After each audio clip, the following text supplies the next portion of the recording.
OFW na kakauwi lang sa Pilipinas nananawagan sa isa nating kababayan na si Kadir Ahmad sa Limbay.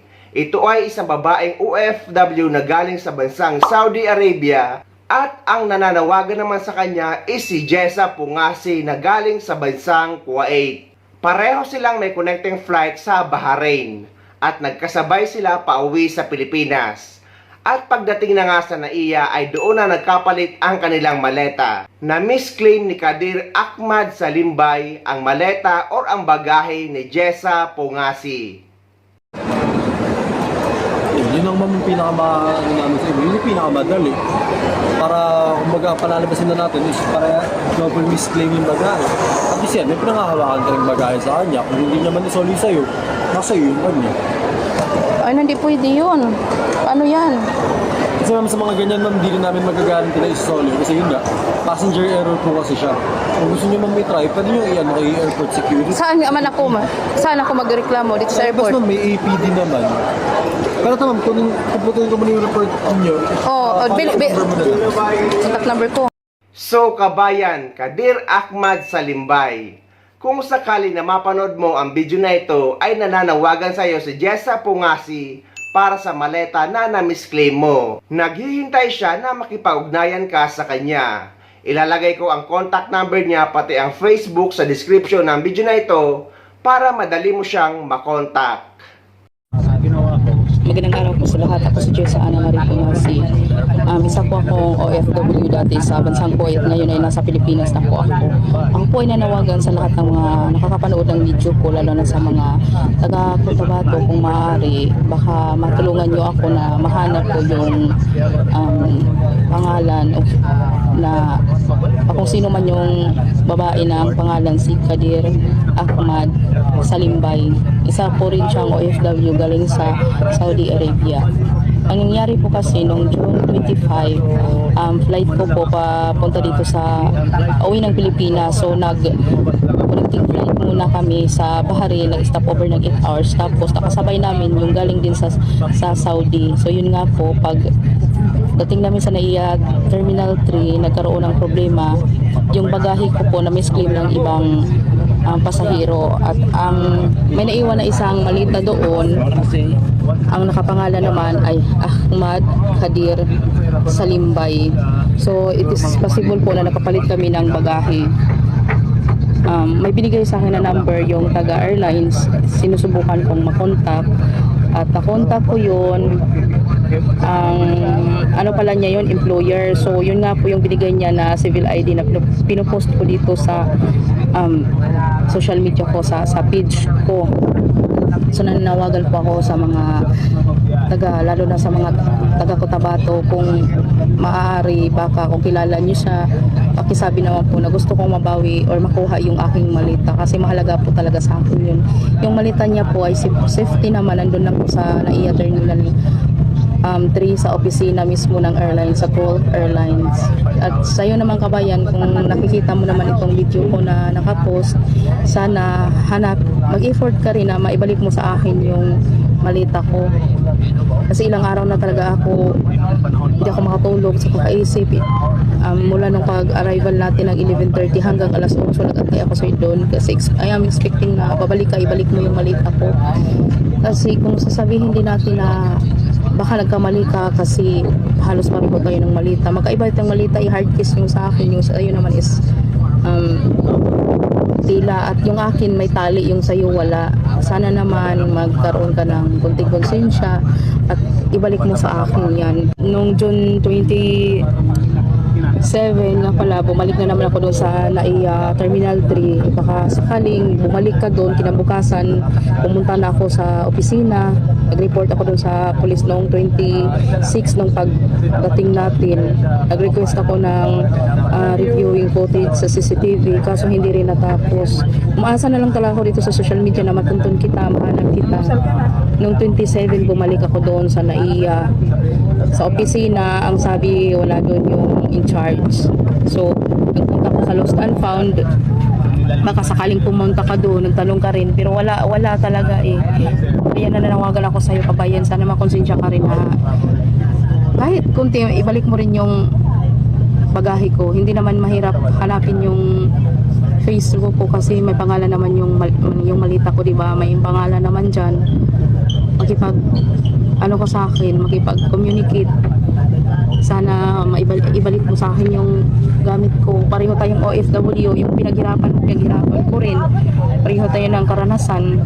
Siguro kung pamilyado ka rin, ako pamilyado rin, may anak rin ako. Ilang taon ako na hindi umuwi. Ikaw, 4 years, ako 6 years din. Ako lang tong umuwi na walang kadala-dala. Wala pa akong gamit kasi, yun nga, hindi ka nag-ano sa gamit mo. Basta ka lang hablot ng hablot. Laking prowisyon na pagastos pa ako, babalik-balik sa airport.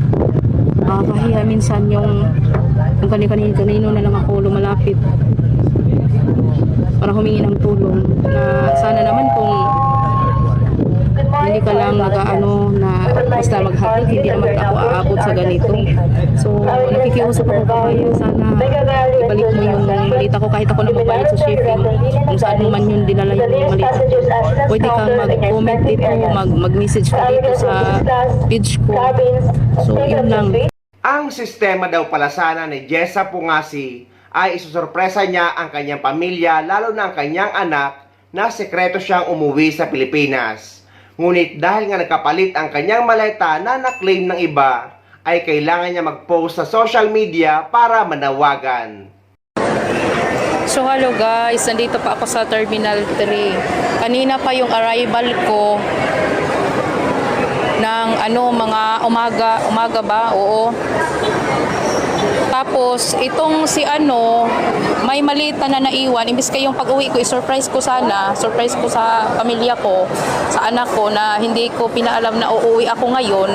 Nasira kasi kailangan kong mag-post sa social media para mas mapadali yung pag-trace sa kanya. Nag-report na ako doon sa airlines, sa representative, pinasa ako doon sa police, nag-file na ako sa police, nag-view na kami sa CCTV. Makikita doon, thankful naman kasi yung number din na nilagay niya doon sa kanyang yung tawag, e-travel is number ng amo niya na lalaki.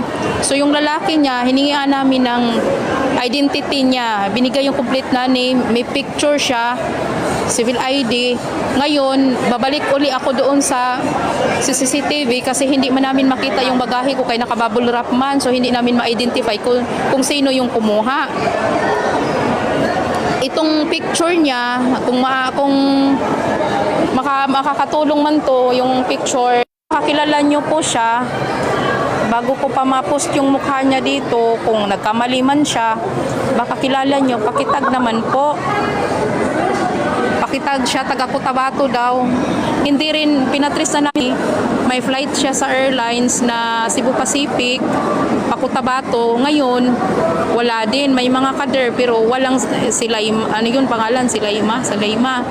Wala. So yung nakakausap po sa conversation niya, yung amo niya na lalaki. So thankful naman ako, nagre-reply. Tsaka yung dito sa NAIA, inaano naman talaga nila. Kaso bawal ako magkuha ng video or photos doon sa CCTV mismo kasi need ko pa ng request kung mapatunayan na siya nga ang kumuha. So nasira yung surprise ko na hindi sana ako magpaano na umuwi na ako ng Pilipinas. Baka may nakakilala sa inyo. Nandito pa ako sa terminal nag-aantay. Baka kilala nyo, may Facebook kayo, kung sino man yung nakakapanood ng video ko. Nananawagan ako kung pwede pakitag. Wala naman sanang yung mga gamit ko, wala namang gold o mga mamahalin, pero napaka-hassle naman kasi uuwi pa ako ng Mindanao. Ang sabi ng taga-airlines, antayin ko daw na bumalik or ibalik niya yung gamit ko within 21 days. So sa 21 days nasa Mindanao ako, ang problema kung siya din mismo ang hindi na magbalik. Yun ang problema. Magkaiba kami ng bag. Yung bag po niya is tawag doon, tela. Yung sa akin naman is parang plastic ba, unbreakable. Tapos yung pagkarap sa kanya talagang tudurap. Yung sa akin naman hindi. So baka po may nakakilala po sa kanya. Pwede po paki-share nung yung video ko, imbis na ayokong umuwi na ako ng Pilipinas. mapipilitan ako. Kasi hindi man din pwede ako mag-post ng mukha niya hanggat hindi dapat tunayan na siya yon. Pero may picture na ang sabi ng amo niya, identify daw, nakahijab siya kanina ng brown. So kung sa mag-flight naman kayo, huwag kayong masyadong excited kasi nakapanghasil kayong ibang tao eh. Kahapon pa ako nagbiyahe, simula ng alas 5, umalis ng bahay ng amo ko. Nagbiyahe mga alas 12, nag-stop over sa Bahari ng 8 oras. Tapos ito lang yung mangyayari sa akin. Ang hirap pa dito, wala kang SIM, kailangan mo mag-stay sa loob ng airport mismo.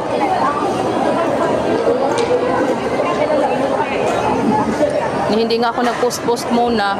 Ito, napilitan ako mag-post.